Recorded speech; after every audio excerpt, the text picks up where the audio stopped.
యెహోవా యందైన భయము పవిత్రమైనది, అది నిత్యము నిలుచును. యెహోవా న్యాయ విధులు సత్యమైనవి, అవి కేవలము న్యాయమైనవి. అవి బంగారము కంటెను, విస్తారమైన మేలిమి బంగారము కంటెను కోరదగినవి. తేనె కంటెను, జుంటి తేనె ధారల కంటెను మధురమైనవి. వాటి వలన నీ సేవకుడు హెచ్చరిక నొందును. వాటిని గైకొనుట వలన గొప్ప లాభము కలుగును. తన పొరపాటులు కనుగొనగలవాడెవడు? నేను రహస్యముగా చేసిన తప్పులు క్షమించి నన్ను నిర్దోషినిగా తీర్చుము. దురాభిమాన పాపములలో పడకుండా నీ సేవకుణ్ణి ఆపుము. వాటిని నన్ను ఏలనీయకుమో.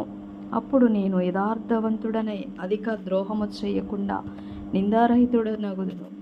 యెహోవా నా ఆశ్రయదుర్గమా, నా విమోచకుడా, నా నోటి మాటలను, నా హృదయ ధ్యానమును నీ దృష్టికి అంగీకారములగునుగాక. ఆమేన్. Praise the lord.